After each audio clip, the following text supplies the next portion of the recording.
Hello viewers, আশা করি সবাই ভালো আছেন। আজকের ভিডিওতে Asus A53E ল্যাপটপের BIOS সেটআপ দেখাবো এবং উইন্ডোজ ইনস্টলেশন দেখাবো। আশা করি ভিডিওটি আপনাদের উপকারে আসবে। একটা বুটেবল পেন ড্রাইভ নেব এবং ইনসার্ট করব ল্যাপটপে। পাওয়ার বাটনে প্রেস করব এবং ডেল বাটন প্রেস করতে থাকব। ডেল বাটন প্রেস করলে মেনু চলে আসবে। আমরা বুটে যাব এবং এখান থেকে উপরে দেখতে পাচ্ছেন হার্ড ডিস্ক ফার্স্ট বুট প্রায়োরিটিতে আছে। আমি এই জায়গায় পেন ড্রাইভ ফার্স্ট বুট প্রায়োরিটিতে দিব। আর এখানে শো করছে জিপিটি, আমি এমবিআর শো করাবো। তো তার জন্য আমাকে যেটা করতে হবে, নিচের দিকে চলে যাব। এই যে হার্ড ডিস্ক বিবিএস, এখানে যদি যাই ক্লিক করি তাহলে আমরা এখানে অপশান পাবো। আমরা পেন ড্রাইভটি এমবিআর পেন ড্রাইভটি ফার্স্ট বুট প্রায়োরিটিতে দিয়ে দিব। অটোমেটিক্যালি হার্ড ডিস্ক সেকেন্ড বুট প্রায়োরিটিতে চলে যাবে।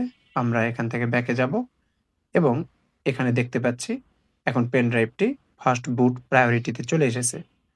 তো আমরা যদি সেকেন্ডলি যাই, সেখানে দেখতে পাবো অটোমেটিক্যালি হার্ড ডিস্কটা পেয়ে গেছে। আমরা যদি হার্ড ডিস্ক বিবিএসে যাই, সেই ক্ষেত্রে দেখব ফার্স্ট বুটে আছে পেন ড্রাইভ এবং সেকেন্ড এইচডিডি। তো আমরা এখন F10 প্রেস করে সেভ দিব এবং এখন অটোমেটিক্যালি পেন ড্রাইভ ডিটেক্ট করে উইন্ডোজ ইনস্টল কমপ্লিট করবে। নেক্সট করব install Windows. I don't have product কিতে ক্লিক করব, তারপর উইন্ডোজটি সিলেক্ট করে দিব এবং নেক্সট করব। চেকমার্ক দিব, নেক্সট করব উইন্ডোজ ইনস্টল। এখানে অনেকগুলো পার্টিশন আছে, আমার এই পার্টিশনগুলো প্রয়োজন নেই। এই পার্টিশনগুলো যে ডাটাগুলো আছে, ডাটা আমি ব্যাকআপ নিয়েছি, আমি সবগুলো ডিলিট দিব, কারণ এই পার্টিশনগুলোতে সমস্যা আছে, যার কারণে আমি এগুলো ডিলিট দিব। আমি সব ডাটা ব্যাকআপ নিয়েছি। এখন সি ড্রাইভ ক্রিয়েট করব, একটা সি ড্রাইভ ক্রিয়েট করে উইন্ডোজ দিব এবং পরবর্তীতে আমরা ডিস্ক ম্যানেজমেন্ট থেকে পার্টিশন করে নিব। নেক্সট, আবার নেক্সট এবং next. I don't have internet লিমিটেডে ক্লিক করব। একটা ইউজার নেম দিব, এখানে পাসওয়ার্ড দিব না, পরবর্তীতে পাসওয়ার্ড দিতে পারবো। নেক্সট করব। আমার উইন্ডোজ ইনস্টলেশন শেষ। আমি এখন পার্টিশন করব। তার জন্য আমরা দিস পিসিতে যাব, ম্যানেজে যাব, ডিস্ক ম্যানেজমেন্টে ক্লিক করব। এখানে আমরা এক্সটেন্ডেড যে এরিয়াটা আছে, সি ড্রাইভ বাকি রেখে যে এখানে, সেখানে রাইট ক্লিক করব এবং নেক্সট করব।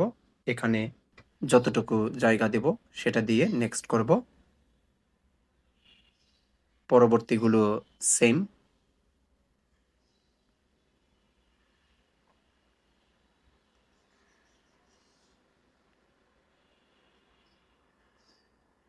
শেষের যে পার্টিশনটা আছে সেটাতে একটু জায়গা ছেড়ে দিতে হবে, কারণ আমার এই হার্ড ডিস্কে একটু সমস্যা আছে, বাগ আছে। তো দেখুন আমি জায়গা ছেড়ে দেইনি, এই জন্য এইরকম একটা ইরর আসবে। তো আমি একটু জায়গা ছেড়ে দিব, আপনারাও ছেড়ে দিবেন একটু জায়গা।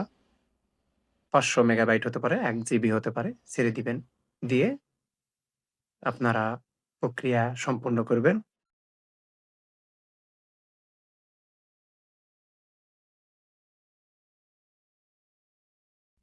এখন আর কোনো এরর আসেনি। তো আশা করি ভিডিওটি আপনাদের অনেক উপকারে আসবে। ভালো লাগলে অবশ্যই লাইক, কমেন্ট, শেয়ার করবেন আর সাবস্ক্রাইব করতে ভুলবেন না। আপনাদের সাবস্ক্রাইব আমাদের কাজের অনুপ্রেরণা যোগায়। আসসালামু আলাইকুম।